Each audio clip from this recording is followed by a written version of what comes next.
Bismillahirrahmanirrahim. Assalamualaikum warahmatullahi wabarakatuh. Selamat siang dan salam sejahtera untuk kita semua.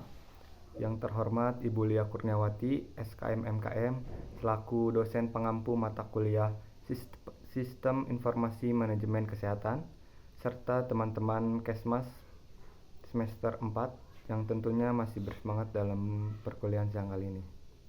Baik, perkenalkan, kami dari kelompok 4 yang beranggotakan 4 orang. Yang pertama ada Alisa Salsabila, yang kedua ada Eka Septia, yang ketiga ada Putri Handayani, dan yang keempat saya sendiri yaitu Riki Munawir. Baik, untuk mempersingkat waktu, marilah kita ke pembahasan berikutnya yang akan disampaikan oleh saudari Eka. Assalamualaikum warahmatullahi wabarakatuh. Saya Eka Septianingsih. Di sini saya akan menjelaskan materi terkait level kebutuhan informasi.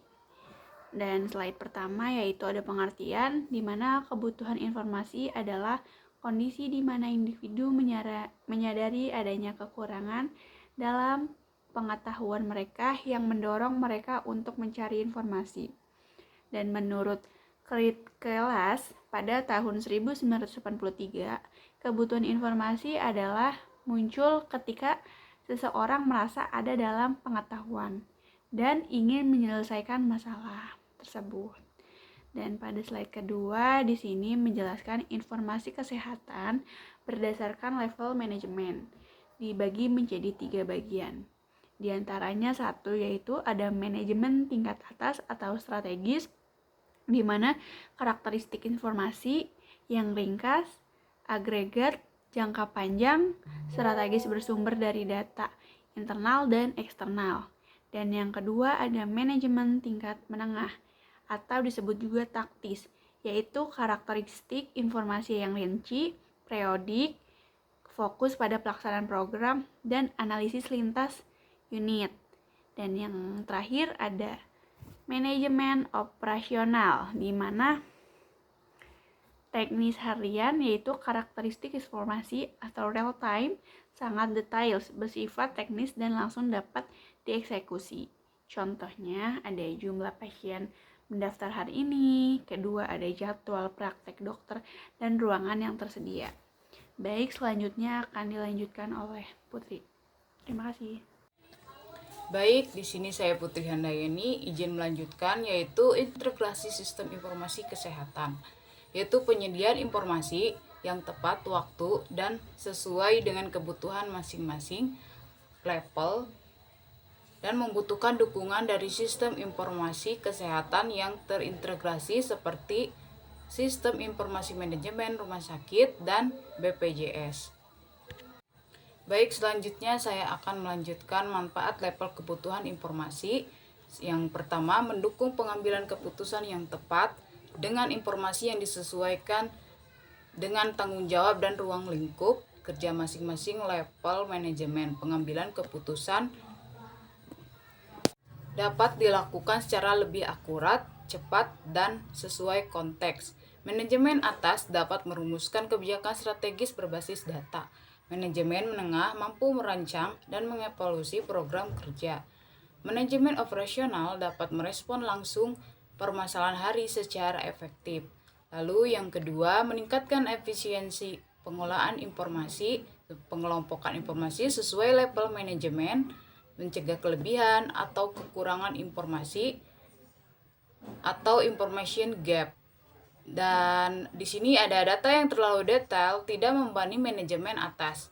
Informasi strategis tidak menghambat pekerjaan teknis harian petugas operasional. Lalu yang ketiga, meningkatkan kualitas pelayanan. Dalam sektor seperti kesehatan, informasi yang sesuai levelnya membantu tenaga kesehatan memberi pelayanan yang cepat dan tepat. Misalnya nih, informasi stok obat yang akurat membantu perawat atau apoteker memastikan ketersediaan obat. Data tren penyakit mendukung direktur rumah sakit dalam merancang strategis layanan unggulan. Lalu yang keempat, mempermudah evaluasi dan pengawasan. Dengan informasi yang terstruktur berdasarkan levelnya, setiap bagian organisasi dapat lebih mudah mengevaluasi kinerjanya dan melakukan perbaikan. Hal ini juga membantu auditor dan pengawasan dalam mengakses laporan yang relevan tanpa harus memilah dari seluruh data yang tersedia. Baik, untuk selanjutnya akan dibawakan oleh rekan saya. Selanjutnya, tantangan dalam pemenuhan kebutuhan informasi kesehatan. Yang pertama, keterbatasan infrastruktur teknologi.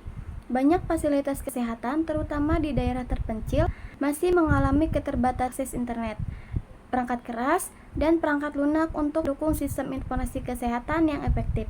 Yang kedua, pelatihan dan SDM yang kompeten. Tidak semua tenaga kesehatan memiliki keterampilan dalam mengoperasikan sistem informasi digital. Hal ini berdampak pada kualitas input dan pengolahan data. Yang ketiga, fragmentasi data. Sistem informasi yang tidak terintegrasi menyebabkan duplikasi atau kehilangan data. Misalnya, data pasien tersebar di berbagai sistem tanpa sinkronisasi. Yang keempat, kepatuhan terhadap standar dan regulasi. Adanya perbedaan penerapan standar pelaporan antar institusi atau daerah dapat menyulitkan konsolidasi dan analisis data secara nasional. Yang terakhir, perlindungan dan privasi data pasien. Informasi kesehatan bersifat sensitif dan membutuhkan pengamanan ekstra untuk menjaga kerahasiaan dan mencegah penyalahgunaan.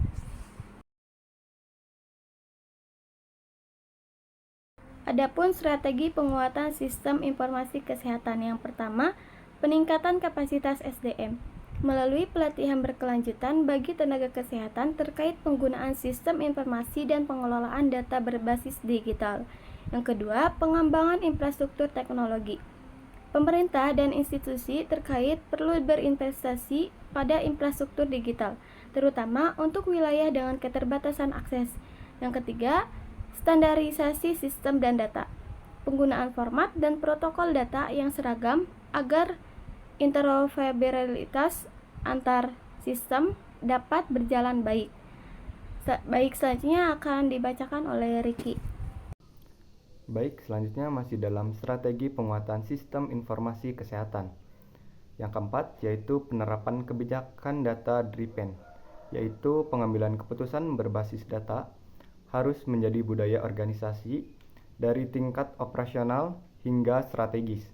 Lalu yang kelima, ada penguatan regulasi perlindungan data, yaitu untuk menyusun kebijakan dan mekanisme pengamanan data pasien untuk mencegah kebocoran informasi.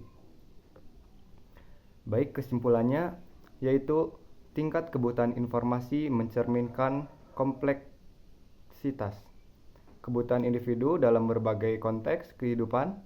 Faktor-faktor seperti pekerjaan, akses teknologi, motivasi pribadi, dan waktu sangat mempengaruhi bagaimana seseorang mencari dan menggunakan informasi. Layanan berbasis informasi dapat dirancang lebih baik untuk memenuhi kebutuhan spesifik pengguna secara efektif. Sekian presentasi dari kelompok kami, kurang lebihnya kami mohon maaf. Ditutup wabillahi taufiq wal hidayah. Wassalamualaikum warahmatullahi wabarakatuh.